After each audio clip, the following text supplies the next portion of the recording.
మీ TV news కి స్వాగతం. Bulletin లో ముందుగా హెడ్లైన్స్.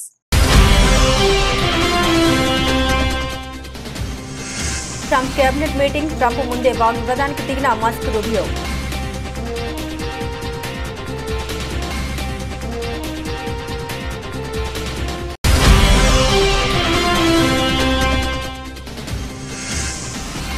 జీఎస్టీ రేట్లు మరింత తగ్గుతాయి. ఆర్థిక మంత్రి నిర్మలా సీతారామన్ కీలక ప్రకటన.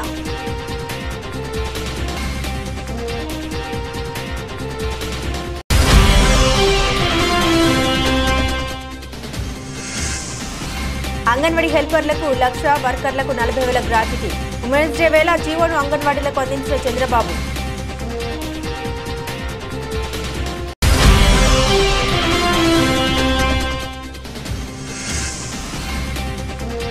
మహిళలకు ఉచిత బస్సుపై చంద్రబాబు యూటర్న్. ఆగ్రహం వ్యక్తం చేసిన వైఎస్ షర్మిల.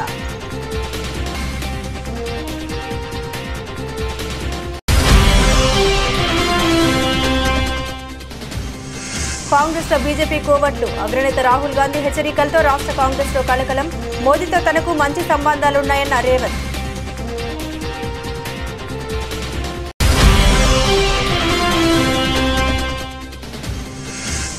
ఇంతటితో ఏమీ అయిపోలేదు, మున్ముందు చాలా ఉంది. సమంత సంచలన కామెంట్స్.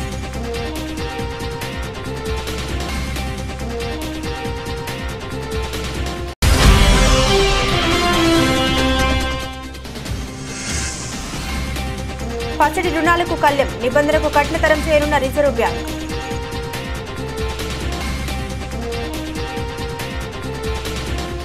అమెరికాలో ఆసక్తికర ఘటన చోటు చేసుకుంది. అధ్యక్షుడు డొనాల్డ్ ట్రంప్ నిర్వహించిన కేబినెట్ మీటింగ్ లో ప్రపంచ కుబేరుడు ఎలాన్ మస్క్, ఆ దేశ విదేశాంగ మంత్రి మార్కో రూబియో మధ్య ఘర్షణ చోటు చేసుకున్నట్టు తెలిసింది.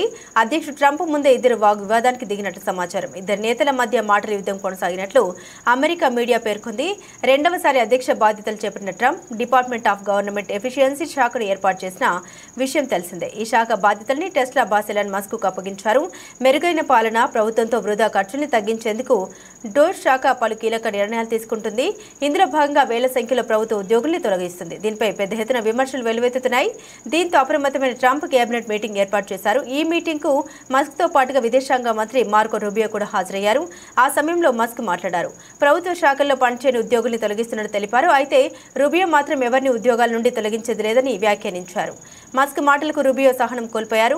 ఇప్పటికే 1,500 మంది ఉద్యోగులు పదవి విరమణ చేసినట్టు తెలిపారు. తన ఉద్యోగుల్ని తొలగించాలంటే పదవి విరమణ చేసిన వారిని మళ్లీ విధుల్లోకి తీసుకోవాల్సి ఉంటుందంటూ సమాధానం ఇచ్చారు. అయితే మస్క్ రూబియో మధ్య వాగ్వివాదం వార్తలపై ట్రంప్ స్పందించారు. ఆ వార్తలను కొట్టి పారేశారు. తాను అక్కడే ఉన్నానని, మీటింగ్ ఘర్షణ వంటిది ఏమీ జరగలేదని స్పష్టం చేశారు Trump.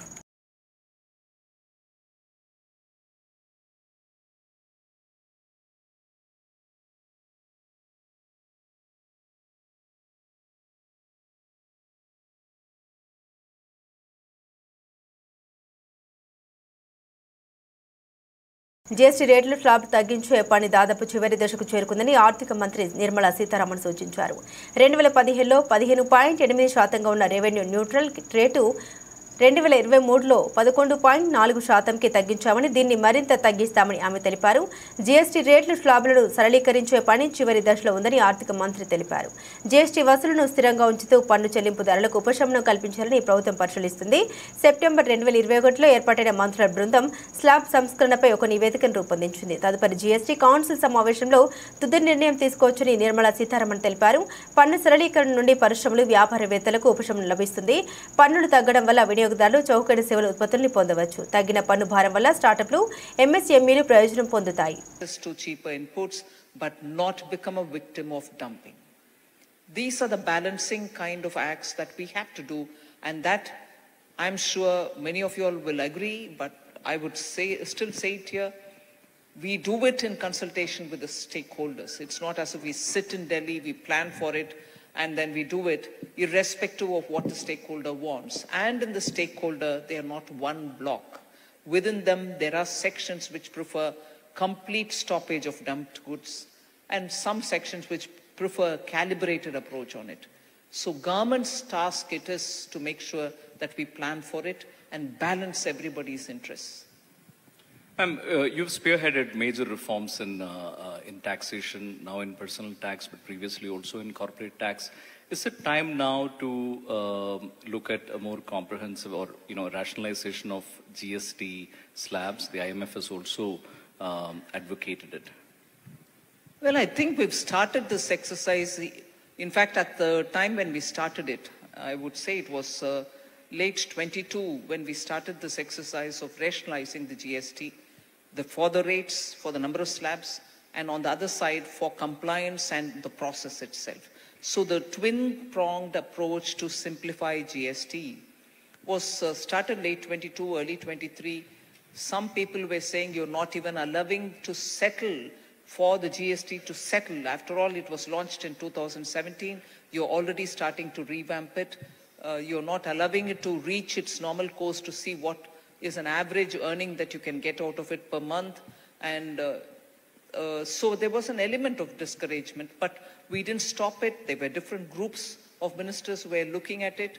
And every time there is a state government election and there is a change of ministers, we revamp the committees. But that work has almost reached a finale.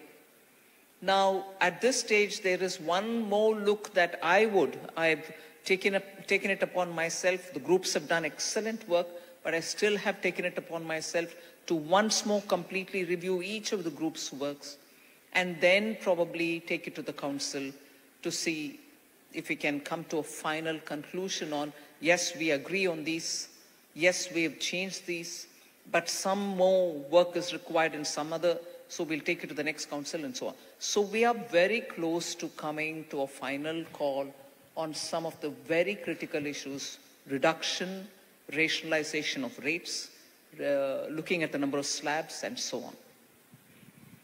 Is there any possibility you can give us a glimpse into what is in store? Any more than you have said? I think I was very clear: reduction in rate. And that is not as though we are now exploitatively high in rates. I've said this number number of times. At the time when the GST was launched, the revenue neutral rate was somewhere 15.8%. Meaning, in simpler terms, any one particular item of GST tax or any item on which GST is levied, if you would levy it at 15% rate, you would still not have increased the rate for the consumer, nor have you lost the revenue which has to come from it. You would get as much revenue, the burden will not be on the consumer. That was 15.8 on an average across the board. Since after the launch of GST until 23, we had already brought that 15.8 to 11.4, which means rates have come down. And 15.8, when it was launched, that average was itself lesser than what it was pre-GST. So let me dispel any doubting Thomases here that the GST has made life costlier after it was introduced. Item by item, I would challenge anyone to tell me if there is any one item for which the GST rate has gone up after the introduction of GST, and therefore, naturally, by inference, if 15.8 has become 11.4, it's only come down even further. So the clue that you want is it'll come down even further down.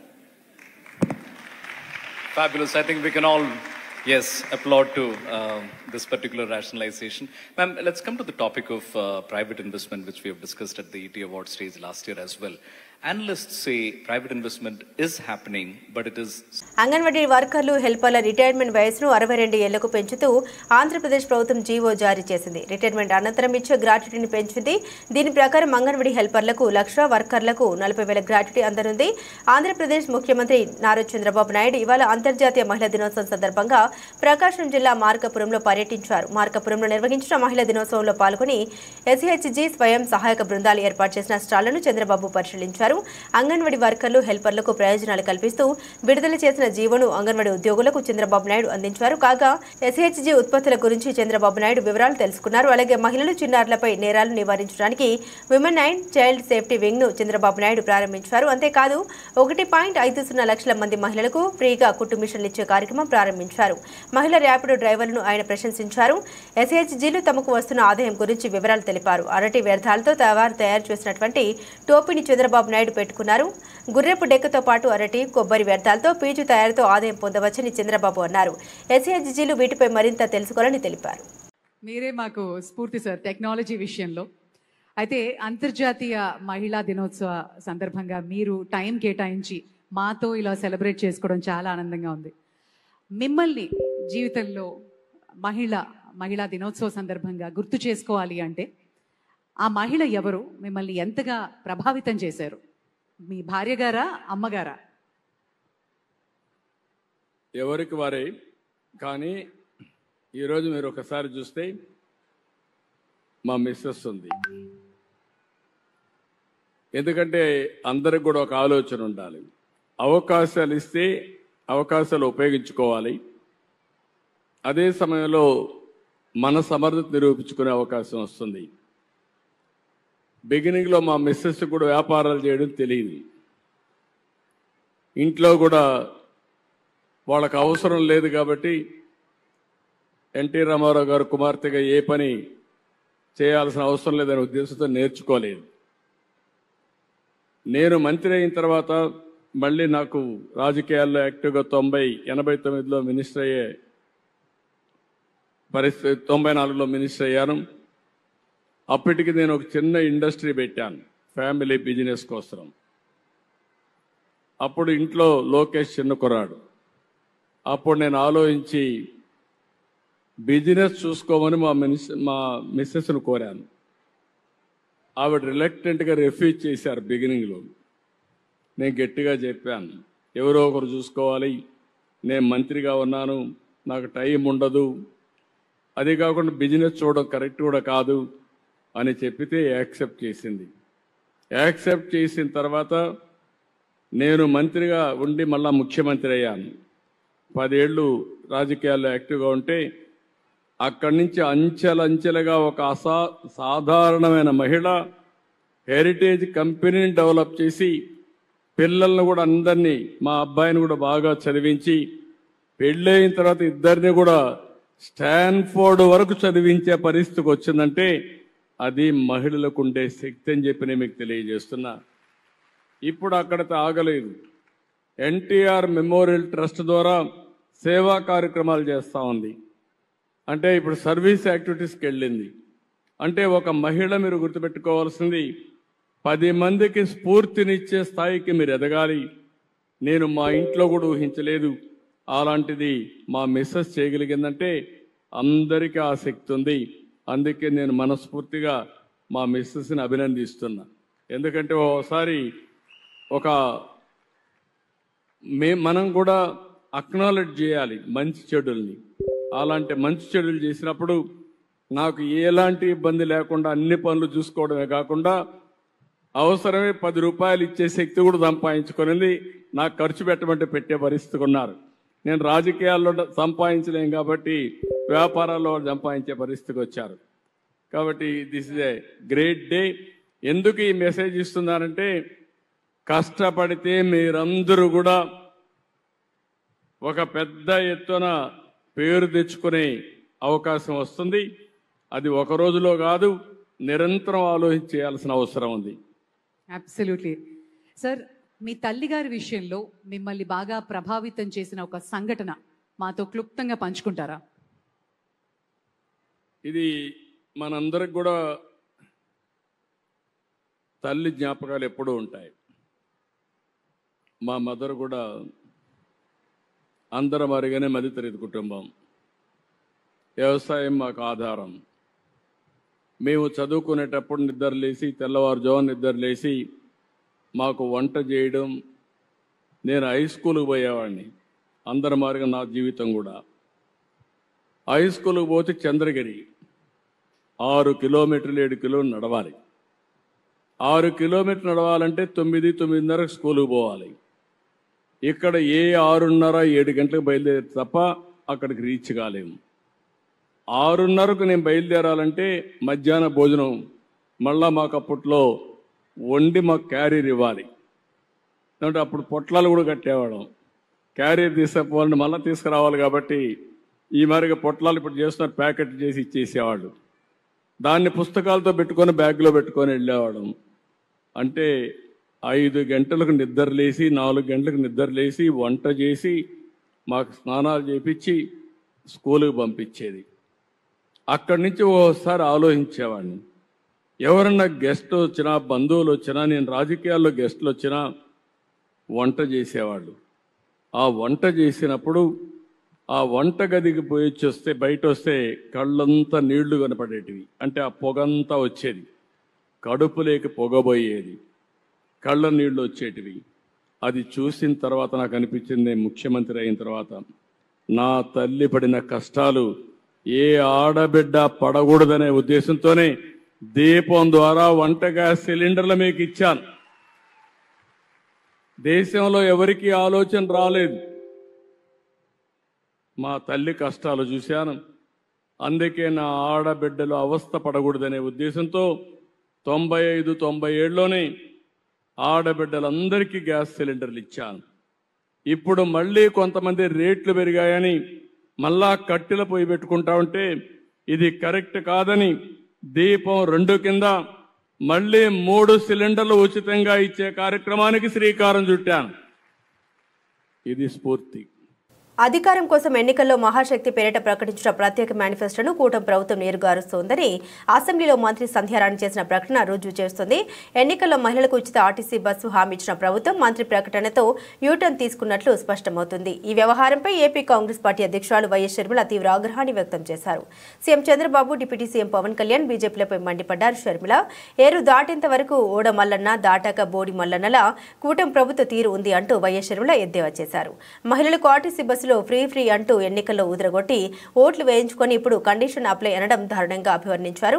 జిల్లా స్థాయి వరకే పథకాన్ని పరిమితం చేస్తామని చెప్పడం మోసంగా పేర్కొన్నారు. అమలు చేయాలనే చిత్తశుద్ధి లేక చెప్పే సాకులు అవి ఇవి అని తప్పుబట్టారు.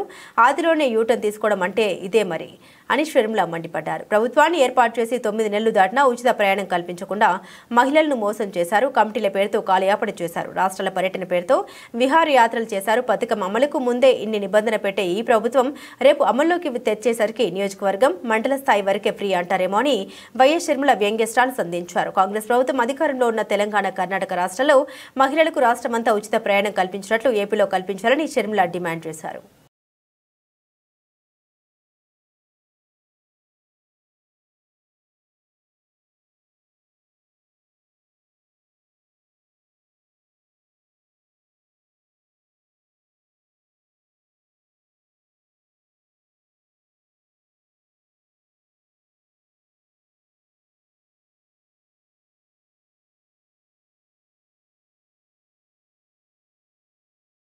ఒకే రోజు తేడాతో సీఎం రేవంత్ రెడ్డి మోదీతో తనకు మంచి సంబంధాలు ఉన్నాయని చెప్పడం, మరోవైపు కాంగ్రెస్ లో బీజేపీ కోవట్లున్నారని రాహుల్ గాంధీ వ్యాఖ్యానించడం సంచలనంగా మారింది.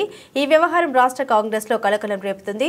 రాహుల్ గాంధీ చేసిన వ్యాఖ్యలు కేవలం గుజరాత్ కే పరిమితం అవుతాయా లేక తెలంగాణకు కూడా వర్తిస్తాయా అంటూ పార్టీ నేతలు ఆరా తీస్తున్నారు. ముఖ్యంగా రాహుల్ వ్యాఖ్యల ఉద్దేశం వెనుక రేవంత్ రెడ్డి కూడా ఉన్నారేమో అన్న అనుమానాలు వ్యక్తమవుతున్నాయి.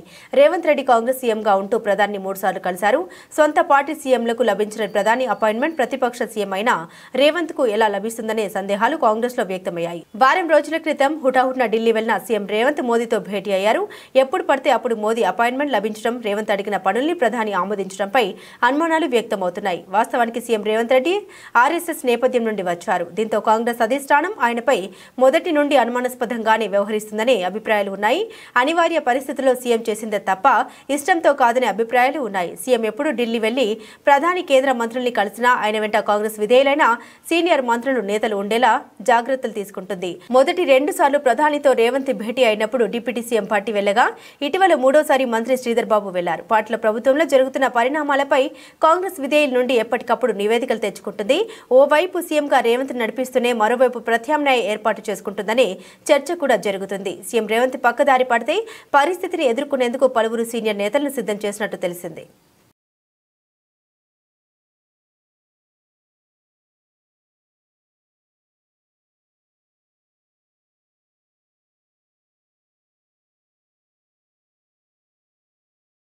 తెలుగు సినిమా రంగంలో అత్యంత ప్రజాదరణ పొందిన కథానాయకుల్లో సమంత ఒకరు. గత కొన్ని సంవత్సరాలుగా ఆమె సినిమాలకు దూరంగా ఉన్నప్పటికీ అభిమానులు ఆమె నుండి కొత్త ప్రాజెక్టుల కోసం ఎదురుచూస్తున్నారు. ఇటీవల హనీ బన్నీ అనే వెబ్ సిరీస్ ద్వారా ప్రేక్షకులను అలరించిన సమంత ఇప్పుడు మరో 2 ప్రాజెక్టులతో బిజీగా ఉంది. సమంత వ్యక్తిగత జీవితం పలు ఒడిదుడుకులను ఎదుర్కొంటుంది. నాగ చైతన్యతో విడాకుల తర్వాత మయోసైటిస్ అనే ఆరోగ్య సమస్యతో ఆమె తీవ్రంగా బాధపడింది. దీనివల్ల సినిమాలకు బ్రేక్ ఇచ్చి చికిత్స తీసుకోవాల్సి వచ్చింది. అయితే ఈ కష్టాలను అధిగమించేందుకు ఆమె కృషి చేస్తూ మళ్లీ కెరీర్పై దృష్టి సారిస్తుంది. ఓ ఇంటర్వ్యూలో విలేకరి సమంతను ఈ క్లిష్ట సమయాలను మీరు ఎలా ఎదుర్కొన్నారు అని ప్రశ్నించగా ఆమె స్పందించారు. ఇంతటితో ఏమీ అయిపోలేదు, మున్ముందు చాలా ఉందని తెలిపారు. ఈ వ్యాఖ్యలు ఆమెను మళ్లీ ఫోకస్లోకి తెచ్చాయి. కొందరు ఆమె మాటల్ని నాగ చైతన్యతో జరిగిన బ్రేకప్ కు అన్వయించగా మరికొందరు ఆమె కెరీర్పై ఉద్దేశించి చెప్పారని అభిప్రాయపడ్డారు. ఇక అదే ఇంటర్వ్యూలో హీరో వరుణ్ సమంత ఎంతో బాధలో ఉన్నప్పటికీ అవేవి కనిపించకుండా అద్భుతంగా నటించింది అంటూ ఆమెను ప్రశంసించారు. సినిమాల్లో అవకాశాలు తగ్గినప్పటికీ సమంత వెబ్ సిరీస్ ను ఎంచుకుంటూ తన అభిమానులను అలరిస్తుంది. ప్రస్తుతం రక్త్ బ్రహ్మాండ అనే వెబ్ సిరీస్ లో నటిస్తున్న ఆమె మరోవైపు మా ఇంటి బంగారం అనే సినిమా ప్రాజెక్టుతో కూడా బిజీగా ఉంది. సమంత మరోసారి తన కెరీర్ ను పునరుద్ధరించేందుకు సన్నాహాలు చేస్తుంది. త్వరలోనే కొత్త సినిమాలు వెబ్ సిరీస్ లో కనిపించనున్నట్లు సమాచారం. అభిమానులు ఆమె మళ్లీ తెలుగులో పూర్తి స్థాయిలో నటించాలని కోరుకుంటున్నారు.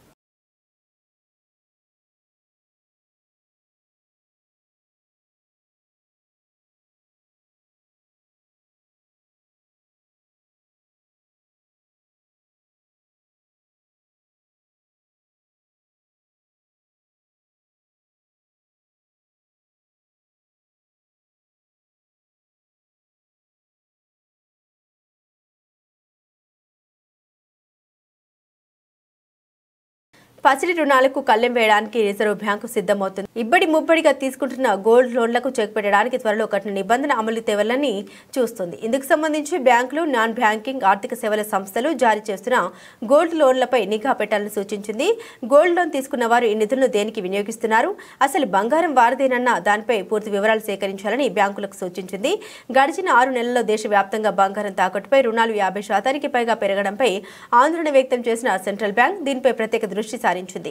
ధరలు రికార్డు స్థాయికి చేరుకోవడం వల్లే రుణాలు అత్యధికంగా తీసుకుంటున్నారని అనుమానాలు వ్యక్తమవుతున్నాయి. తీసుకున్న రుణాలు వారు దేనికి వినియోగిస్తున్నారన్న విషయంపై మానిటరింగ్ చేయాలని సూచించింది. రుణాలు తీసుకున్న వారి కుటుంబ వివరాలు, పసిడి వారిదేనా లేకపోతే ఇతరులది తీసుకుంటున్నారా అనే దానిపై సమాచారం సేకరించాలని పేర్కొంది.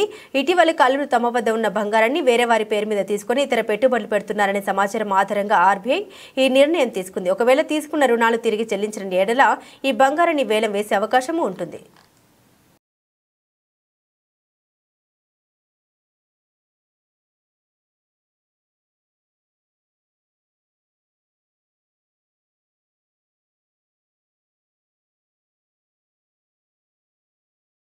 వర్ధన్నపేట పేద ప్రజల సొంతింటి కలను కాంగ్రెస్ ప్రజాప్రభుత్వం నిజం చేస్తుందని వర్ధన్నపేట ఎమ్మెల్యే కేఆర్ నాగరాజు అన్నారు. వరంగల్ జిల్లా వర్ధన్నపేట మండలంలోని వెంకట్రావుపల్లి గ్రామంలో శనివారం రోజున ఇంద్రమ్మ ఇళ్లకు ముగ్గు పోసి భూమి పూజ కార్యక్రమంలో వరంగల్ జిల్లా కలెక్టర్ సత్యశారదా దేవితో కలిసి వర్ధన్నపేట ఎమ్మెల్యే కేఆర్ నాగరాజు పాల్గొన్నారు. ఈ సందర్భంగా ఎమ్మెల్యే నాగరాజు అంతర్జాతీయ మహిళా దినోత్సవం సందర్భంగా కలెక్టర్ సత్యశారదా దేవిని, మహిళా అధికారులను, మహిళలను సన్మానించారు. బడుగు వర్గాల ఆత్మగౌరవం ఇందిరమ్మ ఇల్లు అని అన్నారు. పనులు జరుగుతున్న క్రమంలో నిధులు విడుదల చేయడం జరుగుతుందని, త్వరగా పనులు పూర్తి చేయాలని లబ్ధిదారులకు తెలిపారు. అర్హులైన ప్రతి ఒక్కరికి ఇందిరమ్మ ఇళ్లను మంజూరు చేస్తామని, ఇండ్ల కోసం ఎవరు ఆందోళన చెందవలసిన అవసరం లేదని, విడతల వారీగా అర్హులైన ప్రతి ఒక్కరికి ఇండ్లు మంజూరు అవుతాయన్నారు. అందరూ తీర్మానం చేసి వెంకట్రావులను పెట్టుకుంటే ఇమీడియట్లీ రెవెన్యూ శాఖ మంత్రితో మాట్లాడి ఈ యొక్క గ్రామాన్ని వెంకట్రావుపల్లిగా మార్చడం జరిగింది. ఈరోజు నా చేతుల మీద వెంకట్రావుపల్లిలో మేడం గారు ఈరోజు మహిళా దినోత్సవ సందర్భంగా అందరికీ ఎవరైతే నా యొక్క ఫస్ట్ అంబిషన్ ఒంటరి మహిళకు ఇవ్వాలి ఇల్లు అంటే నా ఇందిరమ్మ కమిటీ అందరికి చెప్పిన సోదరులకు, సోదరిమణులకు ఎవరైతే భర్త చనిపోయి భార్య ఒక్కతే పిల్లల్ని పెట్టుకొని పాపం సంసార భారాన్ని మోసుకుంటూ వెళ్తుందో వారిని గుర్తించండి, వారికే ప్రథమంగా ఇవ్వండి అని చెప్పారు. మహబూబాబాద్ జిల్లా సురోల్ మండలం అందనాలపాడు గ్రామంలో కేంద్రీయ సమగ్ర సస్యరక్షణ కేంద్రం హైదరాబాద్ వారి ఆధ్వర్యంలో రైతు క్షేత్ర పాఠశాలలో భాగంగా రైతులకు సమగ్ర సస్యరక్షణ కిట్లు ఐపీఎం అందించడం జరిగింది.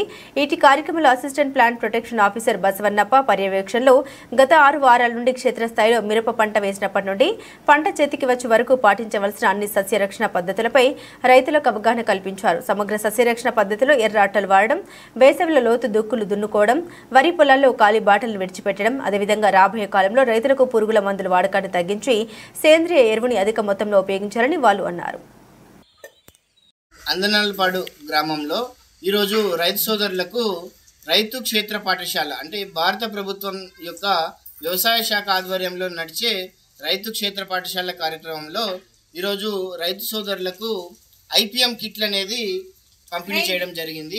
ఈ ఐపీఎం కిట్లలో భాగంగా రైతుకి పురుగు మందులు పిచికారీ చేసుకునేటప్పుడు పెట్టుకోవాల్సిన గ్లాసెస్ కానీ, అదేవిధంగా ఈ గ్లౌజెస్, ఇటువంటి గ్లౌజెస్, అదేవిధంగా రైతు తన పొలంకి వెళ్ళేటప్పుడు దాంట్లో మిత్ర పురుగులు, శత్రు పురుగుల శాతం ఎంత ఉంది అని తెలుసుకోవడానికి అనుగుణంగా ఉండేటట్టు ఈ స్వీప్ నెట్ అనేది ఒకటి ఇవ్వడం జరిగింది. అదేవిధంగా రెక్కల పురుగుల్ని మనం పట్టుకోవడానికి ఇట్లాంటి లింగాకర్షక బుట్టలు అమర్చుకోవాలి అని చెప్పి ఆ బుట్టల్ని కూడా రైతులకు ఈరోజు మనకు వ్యవసాయ శాఖ ఆధ్వర్యంలో డిస్ట్రిబ్యూషన్ చేయడం జరిగింది. అదేవిధంగా మీరు గమనించినట్లయితే ఈ సమగ్ర సస్యరక్షణ పద్ధతుల్లో ఎర్ర పంటలు వాడటం, అదేవిధంగా జిగురు అట్టలు పెట్టుకోవడం, అదేవిధంగా వేసవిలో లోతు దుక్కులు దున్నుకోవడం, ఖాళీ బాటలు విడిచిపెట్టడం వరి పొలంలో, ఇలాంటి సమగ్ర సస్యరక్షణ పద్ధతులన్నీ రైతులకు ఈరోజు వివరించడం జరిగింది. రాబోయే కాలంలో పురుగు మందుల వాడకాన్ని మరింతగా తగ్గించాలనే ఉద్దేశంతో ఈ కార్యక్రమం అనేది చేపట్టడం జరిగింది. జనగామ జిల్లా పాలకుర్తి నియోజకవర్గం పాలకుర్తి మండల కేంద్రంలోని ఎమ్మెల్యే క్యాంపు కార్యాలయంలో పాలకుర్తి బ్లాక్ కాంగ్రెస్ అధ్యక్షుడు రాపాక సత్యనారాయణ ఆధ్వర్యంలో మీడియా సమావేశం నిర్వహించి మాట్లాడారు. పాలకుర్తి నియోజకవర్గ ఎమ్మెల్యే యశస్విని రెడ్డి ఇన్ఛార్జ్ ఝాన్సీ రెడ్డిలపై ఏఐసీసీ ఇన్ఛార్జ్ మీనాక్షి నటరాజన్ గారికి తప్పుడు ఆరోపణతో వినతి పత్రాన్ని ఇవ్వడం సిగ్గుచేటని, పాలకుర్తి నియోజకవర్గ వర్గానికి మా నాయకురాలు దోచుకోవడానికి దాచుకోవడానికి రాలేదని, బీఆర్ఎస్ నాయకులు సోషల్ మీడియా ద్వారా, యూట్యూబ్ ఛానళ్ల ద్వారా వ్యతిరేక ప్రచారాలు చేసినా ప్రజలు నమ్మే పరిస్థితి లేదని, రైతులను ఆదుకోవాలనే ఉద్దేశంతో తమ సొంత నిధులతో కాల్వల్లో కూరుకుపోయిన మట్టిని తొలగించి కాల్వల ద్వారా నీళ్లను అందజేస్తున్న ఘనత మా నాయకురాలదని, కాంగ్రెస్ పార్టీలో కోవటర్గా చలామణి అవుతున్న నాయకులు ఇప్పటికైనా పద్ధతి మార్చుకోవాలని, రాబోయే రోజుల్లో మీ మంచితనాన్ని గుర్తించి కాంగ్రెస్ పార్టీ ఒక ఆలోచన చేస్తోందని, అంతేగాని ఇలాంటి చిల్లర పనులు చేస్తే కాంగ్రెస్ ఊరుకోదని, కాంగ్రెస్ పార్టీలో ఉన్న నాయకులు కొత్త పాత అనే తేడా లేకుండా ఝాన్సీ రెడ్డి గెలుపుకై కాంగ్రెస్ పార్టీ బలోపేతానికి కృషి చేస్తున్నారని, ఝాన్సీ రెడ్డి దమ్మెందో అసెంబ్లీలో ఎన్నికల్లోని ప్రతిపక్ష నాయకులు చూశారని హెచ్చరించారు. ఈ కార్యక్రమంలో తొర్రూరు బ్లాక్ కాంగ్రెస్ అధ్యక్షుడు హమ్యా నాయక్, నియోజకవర్గ యూత్ అధ్యక్షుడు ధరావత్ రాజేష్ నాయక్, పాలకుర్తి కొడకండ్ల పెద్దవంగర మండలాల అధ్యక్షులు గిరగాని కుమారస్వామి, ధరావత్ సురేష్ నాయక్, ముద్దసాని సురేష్, పాలకుర్తి ఏఎంసీ చైర్మన్ మంజులా నాయక్, మహిళా బ్లాక్ కాంగ్రెస్ అధ్యక్షురాలు వడ్లకొండ తార, శ్రీవర్ణ, ముఖ్య నాయకులు, ఆయా మండలాల యూత్ అధ్యక్షులు, ముఖ్య నాయకులు, యువజన నాయకులు, మహిళా నాయకురాలు పాల్గొన్నారు. ఆకాశ రామన్న రాసిన ఏదైతే మా తెలంగాణ ఇన్ఛార్జ్ గారికి ఇచ్చినటువంటి లెటరు, దీని వెనుక కొంతమంది ప్రతిపక్ష నాయకుల కుట్రగా ఉందని మేము భావించడం జరుగుతుంది.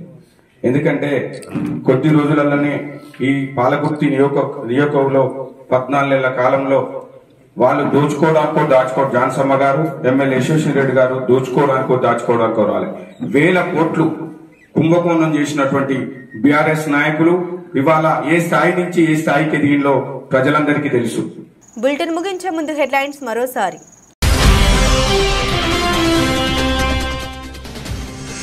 ట్రంప్ కేబినెట్ మీటింగ్, ట్రంప్ ముందే వాగ్వివాదానికి దిగిన మస్క్ రూబియో.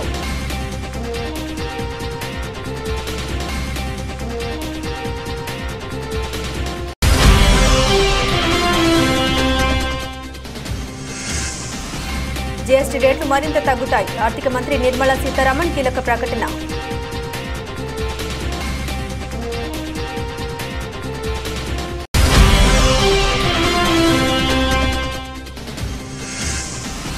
అంగన్వాడీ హెల్పర్లకు 1,00,000, వర్కర్లకు 40,000 గ్రాట్యుటీ. ఉమెన్స్ డే వేళ జీవోను అంగన్వాడీలకు అందించిన చంద్రబాబు.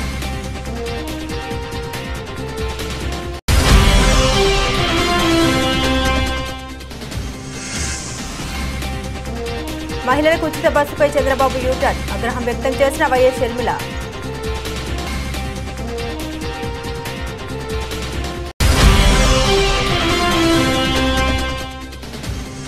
కాంగ్రెస్ లో బీజేపీ కోవట్లు, అగ్రనేత రాహుల్ గాంధీ హెచ్చరికలతో రాష్ట్ర కాంగ్రెస్ లో కలకలం. మోదీతో తనకు మంచి సంబంధాలున్నాయన్న రేవంత్.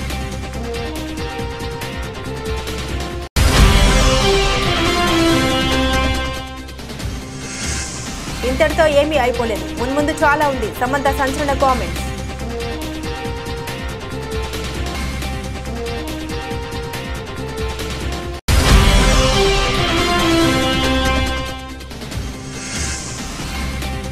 పసిడి రుణాలకు కళ్లెం నిబంధనలకు కఠినతరం చేయనున్న రిజర్వ్ బ్యాంక్.